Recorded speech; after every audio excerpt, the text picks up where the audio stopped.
The grill is shot. The chairs are held together by optimism. And what happened to the rug? Sounds like your outdoor setup is not ready for patio season. Fix it all with Wayfair. Shop Wayfair for grills, rugs, furniture, and more.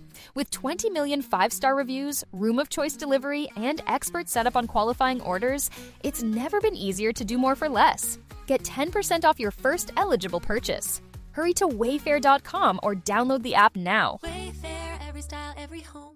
This is Radio Metropolis.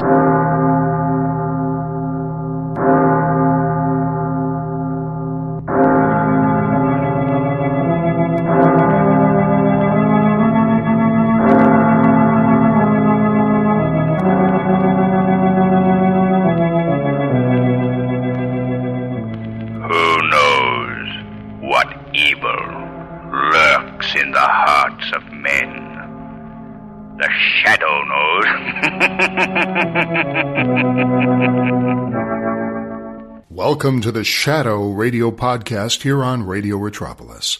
Tonight, fingerprints of a knife thrower who was executed 8 years earlier are found in the room and on the dead body.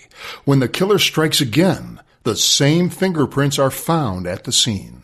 This is called Phantom Fingerprints from October 29th, 1939 here on Radio Metropolis.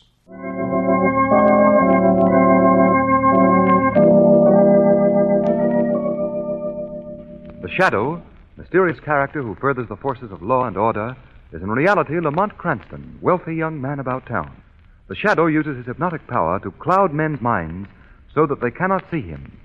Cranston's friend and companion, the lovely Margot Lane, is the only person who knows to whom the unseen voice of the Shadow belongs. Today's story, Phantom Fingerprint.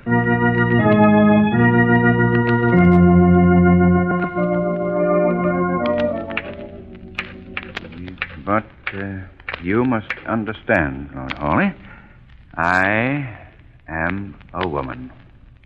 No. And let's see. I am a lady. No. I am. You am crazy. Did you say something, Margot? Oh, Lamont, you're marvelous. Well, what do you mean? You've been sitting at that typewriter for the past 3 hours, mumbling, I am a lady. I am a woman. Margot, you just don't understand how an author must search for the right word. Search? That was a manhunt. Well, now tell me, do you think she should say, I am a woman, or I am a lady? Well, that depends on which she is. Well, she's both. Why don't you play safe and just call her a female? Oh, now, there you go again. Now, how do you think it would sound for her to stand up and say, I am a female? Well, I was only trying to help. Oh. Say, haven't you a date with Commissioner Weston to take him to your rehearsal tonight? Oh, that's so. I did want to rewrite this scene and take along with me, though. Well, then call her a woman and let it go at that. Well, a woman isn't bad. It's very good. Yes. I am a woman. Say, that is good. I am a woman. Sheer genius. I am a woman. Now, come on, let's get down to police headquarters.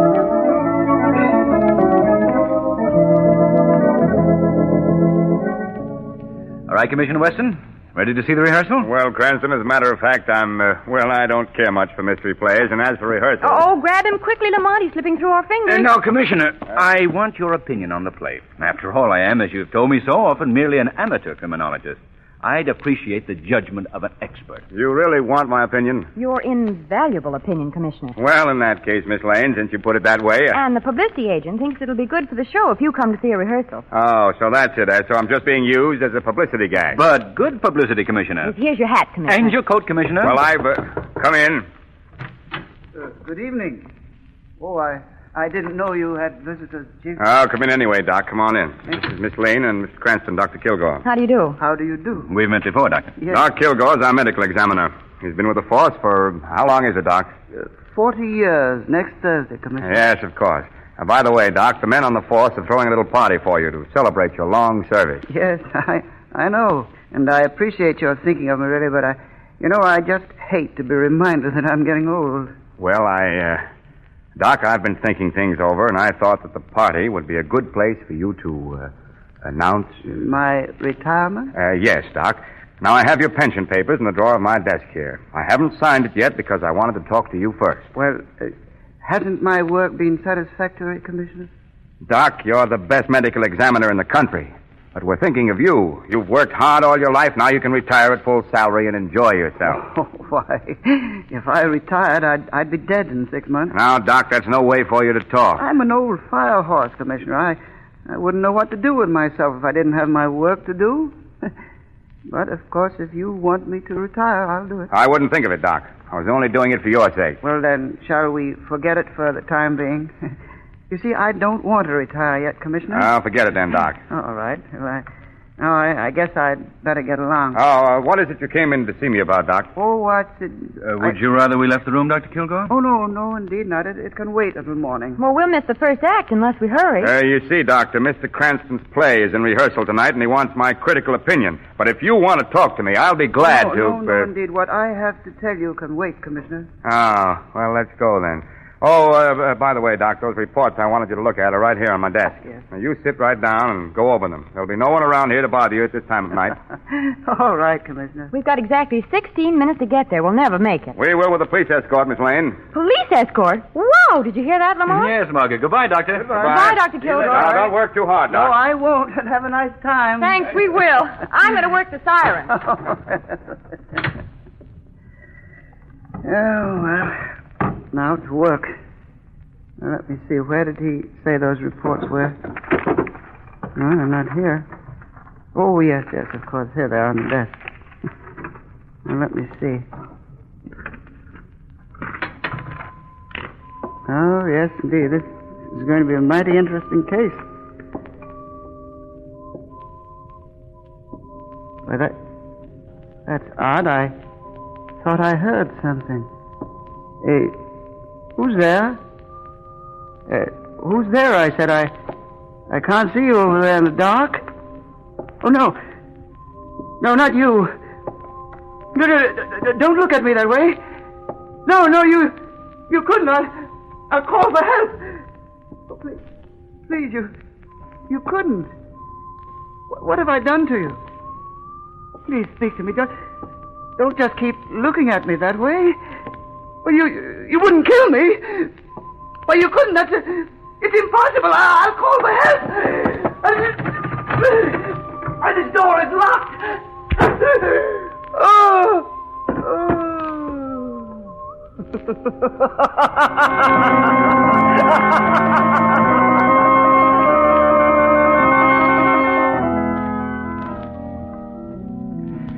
Well, Commissioner Weston, what's your opinion? I think you've got a mighty nice theater here.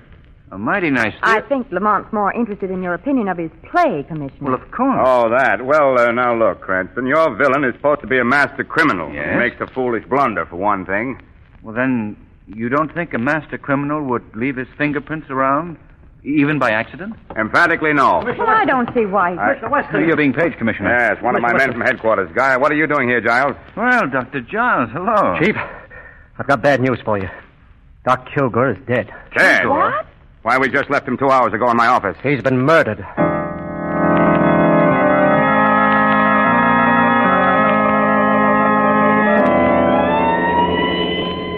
I know how you feel, Giles. I know how we all feel. Who did it? Who would want to kill him? I wish I knew, Giles. Step on it, Murphy. Yes, sir. Dr. Giles, you were Dr. Kilgore's assistant, weren't you? Why, he was more than just my superior. He was the best friend I ever had. He put me through medical school, got me the job as his assistant. Why, he was so good to everyone. Why should anyone want... Come on now, come on. Pull yourself together. Oh, I'll be all right. I'll be all right. Have you had a chance to examine the body? Yes, I have. What did you find? Doc had been stabbed at the base of the skull with a sharp instrument. Yeah? Death resulted almost immediately, Commissioner Weston. Poor old man.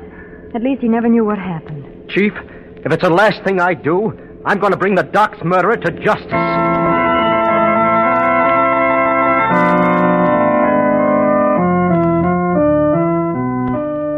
Who did you say was with you when you discovered Doc Kilgore's body, Molly? No one, sir. What time was it? You've asked him that question at least 4 times, Mr. Weston. And you've interrupted this investigation at least 50. Oh, Commissioner, you're exaggerating. I haven't said more than a dozen words in the last 2 hours. Please, Miss Lane. All right, but I just wanted to be helpful. What time was it when you discovered the body, Molly? About 11 or just before 11. You were off duty at 8 o'clock. What were you doing at the office at that hour? Is this the third degree, Commissioner? No, this is not the third degree. We don't use the third degree. We don't believe in third degree methods. Well, you don't have to shout at me, and you needn't leave your office. I'm not leaving my office, but you are. What? Giles, where's Cranston? He's out here examining the body. He is he? We'll ask him to come in here immediately. Speaking about me, Commissioner? Now, look, Cranston. I don't mind you and Miss Lane being here, but she's interfering with my investigation. I am not. I was just All right, Margot. I think it's time you went home anyway. Yeah. It's 2 o'clock in the morning, dear. No, I'm not going home. I'll wait outside for you, Lamont. And as for you, Mr. Weston, it wasn't necessary to be so rude. Good night. Rude. Now maybe I can get somewhere. Dr. Giles, tell Commissioner Weston what we've just discovered. What? It's your idea, Miss Cranston. You tell him. Well, all right. Commissioner, do you need me any longer? I'd like to go home. Go ahead. But I haven't finished questioning you yet. I'll see you tomorrow morning, Molly. Yes, sir. Good night, sir. Well, what is it, Cranston? Commissioner, do you remember Killer Norvelli? Remember him? I certainly ought to. I sent him to the chair in 1931. That's right. He was a tough customer, all right. Murdered about 5 people with his knives. Commissioner, before he started on his career of crime, he was a knife thrower in vaudeville, is that right? Yes, that's right. Now, what are you driving at? And Dr. Giles tells me he performed the autopsy on him. Right, Giles? Yes, I'll never forget. It was the fall of 1931. My first big assignment after Doc Kilgore got me my job in the department. What's a murderer electrocuted 8 years ago got to do with the death of the doctor? I don't know the answer to that, Commissioner, but there's an odd similarity in the murder technique. And as Dr. Giles pointed out, the weapon used on Dr. Kilgore left the same tri-cornered mark as found on Novelli's victims. Yes, everything is the same. Why, if I didn't know Novelli was dead and buried, I'd say he was our man. Now, wait a minute, gentlemen. I can see exactly what you're thinking. Killer Novelli comes back from the dead to kill a man he never had anything against. Oh, no, Cranston. All right, Commissioner. Now, what about fingerprints?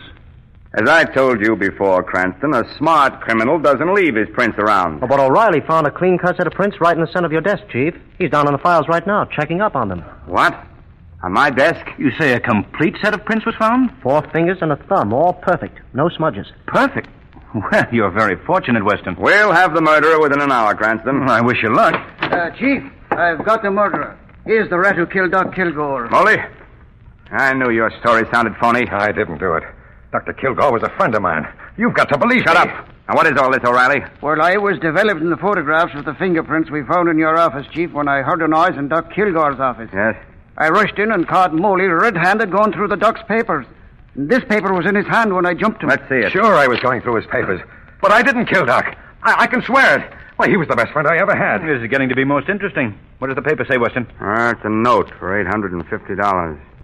Made out to Doc Kilgore and signed Charles Moley. Well, that doesn't mean anything. I can explain that. Yes, I'd like to have you explain this, Moley.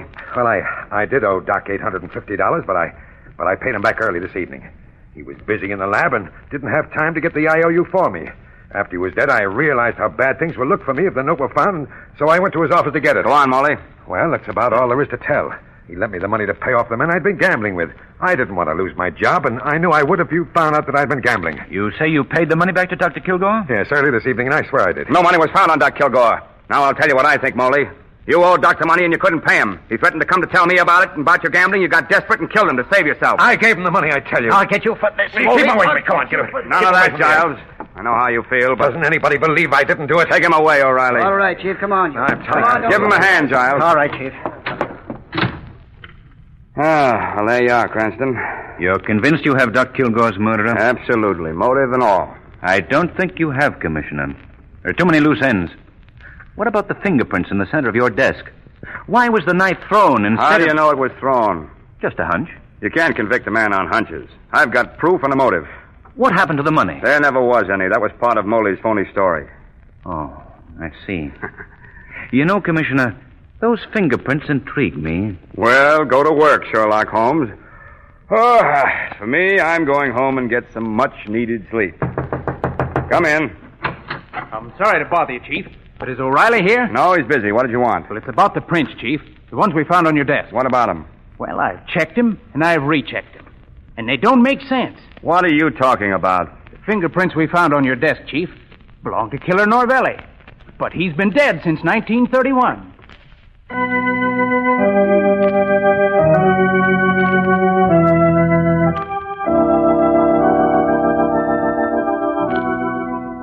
Please, Cranston, go away and don't bother me. I'm too busy to spend my time watching vaudeville acts. After all the excitement last night, I had about 2 hours sleep. Look at this desk, piled with mail. I'll never get through it all. You're missing something, Commissioner. There's a woman knife thrower on the bill who's simply terrific. I don't care if she is simply terrific. I can't... Knife thrower. A most interesting woman, Commissioner Weston. Madame Maria Novelli. Killer Norvelli's widow, you know. Ah, Killer Novelli again. Cranston, if I hear that name again, I'll begin throwing things, and it won't be knives. But, Commissioner, don't you think that... Think. I'll... Go away, Miss Lane, please. Cranston, go write another mystery play or anything you want, but don't bother me. I got the murder of Doc Kilgore, and I got a motive, and that's all I need. I hope so, old man. I sincerely hope so for your sake. As for me, I've got a hunch. Come on, Margot. Bye, Commissioner. Goodbye. Margot, the Shadow is going to pay Madame Maria Norvelli a visit backstage at the Lyceum Theater.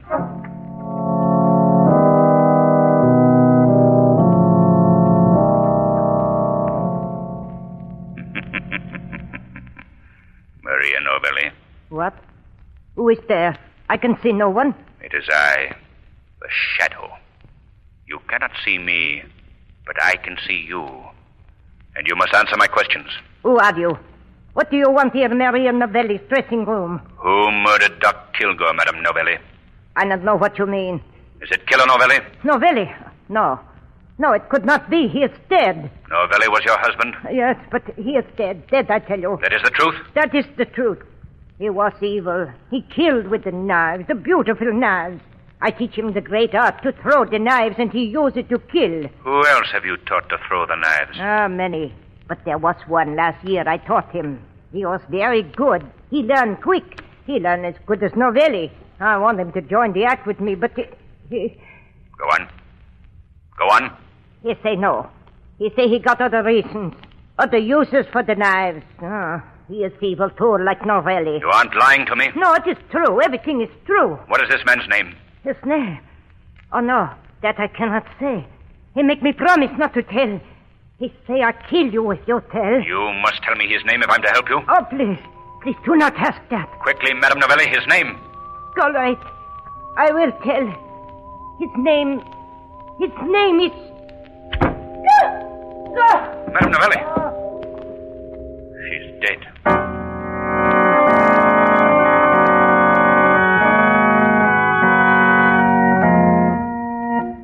And that's the story, Margot. According to Dr. Giles' report, the same weapon that killed Doc Kilgore also killed Madame Novelli. Any fingerprints found this time, Lamont? Oh, yes. The ever-present fingerprints were there. Perfect set as usual. And, of course, they belonged to our friend, the late Killer Novelli. But how could a dead man go around killing people? He couldn't, Margot. That's just it. The murderer is merely using a very clever device to throw the police off his trail. Yet the fingerprints do match, Lamont. Yes, confound it. That's the confusing part of this whole thing. If I knew how the murderer performed this neat little trick, I'd know better where to look for him. Well, darling, at least you were smarter than Commissioner Weston. He thought Moley was the guilty party. Yeah. Old boy was a bit upset that the killer should have struck again and Moley safely guarded miles away under lock and key. Still, I can't be too hard on Weston. My record hasn't been too good on this case either. All I know, maybe Killer Novelli is alive. Maybe he's the man we're after all. Oh, I know that mood of yours when I hear it. Come on, Chief. You and I are going out for a nice brisk walk. Oh, it's getting pretty late, Margot. Besides, I've No, I won't take no for an answer. Now, come on. Here's All my right. hat and my gloves and... Oh, dear, look at them. Just look at them. Look at one. Oh, your gloves. What's the matter with them? Well, they're ruined, that's all. Ruined. I just got them back from the cleaners, and they washed them instead of dry cleaning them. Now, look. Yeah. They've ripped. Of course they've ripped. All the oil's been washed out of the leather. If they had any sense, Hey, they'd wait a minute, know. Margot. Oil, leather, preserved. Margot, if the oil was still in the leather, the preserving oil, they'd still be good. The gloves, I mean. Lamont, sometimes That's I it, think... Margot. Of course that's it. You've just given me the one link I need to solve the case. But how? I don't understand what Remember I told you if I knew how the murderer performed his trick, I'd know where to look for him? Yes, but what... Well, Margot, right now the Shadow has to make a call on a gentleman in a dissecting laboratory.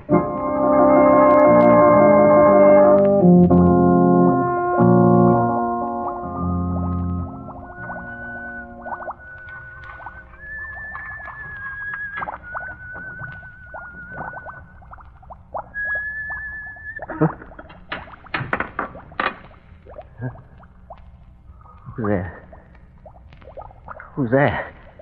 Answer me or I'll... It's the Shadow, Dr. Giles. The Shadow? So sorry to interrupt your labors, but I must ask you to give me a very unusual pair of gloves you possess. What? Where are you? I can't see you. No. Unfortunately, you can't see the Shadow. I asked you for the gloves. No. What do you mean? You can't know anything about me. I know this, Giles. That only you and Dr. Kilgore would have been able to get the fingerprints of Killer Novelli after he was electrocuted. And with Dr. Kilgore dead, it was pretty obvious who the murderer was. You know a little too much, Shadow. I have a knife in my hand. I can't see you, but I can hear you. Why don't you throw your knives? Yes, Shadow. There.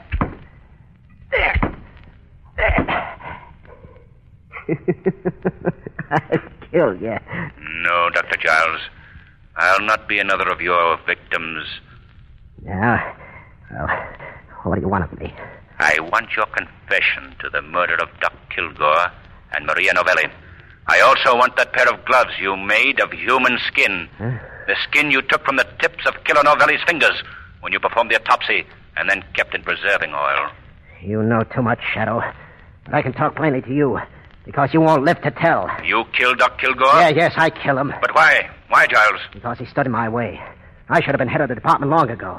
But I had to wait for him to die. You also had found out that you had Killer Novelli's fingerprints and was going to tell Commissioner Weston the night you murdered him. Is that right, Giles? That's right. But he can't tell now, can he? Madame Novelli's dead, too, because she knew too much. Everyone thought Novelli did it, didn't they? You were very clever, Giles. Yes. I prepared for years to do this. First, I stole the fingerprints from Novelli's hands when I performed the autopsy on his body. Then I got Novelli's own wife to teach me to throw the knife the way he did. No one would catch me. No one would suspect me. My crime was perfect. No crime is perfect. In some way, the criminal slips up and is brought to justice. What is all this? Why'd you send for me, Giles? I sent for you, Commissioner. The Shadow. Shadow? Here in headquarters? Yes, Commissioner. And this is the man you want. The murderer of Doc Kilgore and Madame Novelli. What? Giles? Yes, Giles. Surprise day, Commissioner. Yes, I did it, but you couldn't catch me. You'd never have found out. And now that you have, you're not gonna take me alive. Not alive, you Quick, hear me? Preston, stop him! Giles, drop that knife! Afraid it's too late, Shadow. He's dead. Killed himself.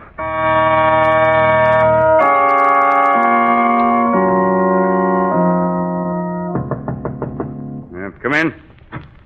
Hello, Commissioner. Remember us? Huh? Oh, hello, Miss Lane. Cranston. I'm busy. Sit down. Say, Commissioner, I wanted to see you this morning because I have another idea about the Kilgore case. What? Hey, wait a minute. Don't you read the papers? The papers? I broke the case wide open last night. It was Giles. I knew it all the time. Giles? Yeah. Well, what do you know about that? Giles? Well. Do tell us, Commissioner, why did Giles do it? Go out and buy yourself a paper, Cranston. I'm sorry. I've got a luncheon date with the mayor, and I'm late now. You know, Commissioner Weston will actually get to hate you if you tease him too much. Did you notice, Margot? He didn't give the Shadow any credit for the solution of the crime whatsoever. I broke the case last night, Cranston. Aye. Oh, but Lamont, that was a horrible case. How could Giles kill the man who was his best friend, who helped him through school, got him his job here? How could he? Well, Margot, Giles was obviously suffering from a persecution complex. He imagined the world was against him. He thought his friends were his enemies. But his twisted brain was a brilliant one. He was devilishly clever. But he paid for his crimes as all criminals do, eventually. Say, that isn't bad. What? That line. I can use that in my second act. You mean just before the heroine says, I am a woman? Yes. No. Oh, Margot. Today's program is based on a story copyrighted by the Shadow magazine. All the characters and all the places named are fictitious. Any similarity to persons living or dead is purely coincidental. The Shadow magazine is on sale at your local newsstand.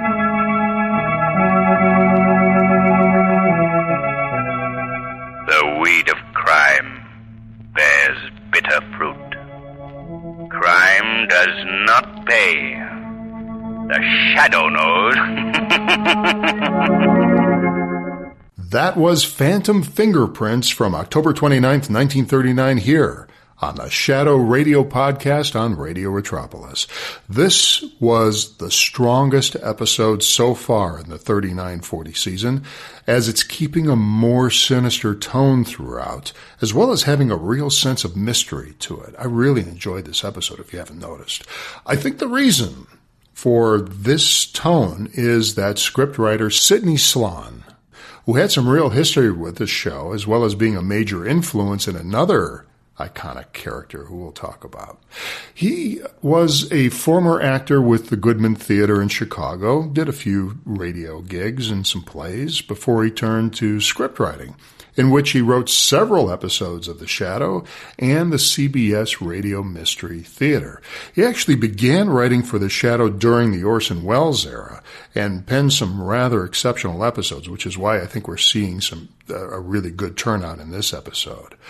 One of those exceptional episodes wasn't a Welles episode. It's actually a Johnstone episode. It's called The Laughing Corpse. That will be heard shortly here. When I say shortly, I mean it's part of the 39-40 season of Bill Johnstone. So we will be hearing it in the next, it's in a very close succession of podcasts coming up.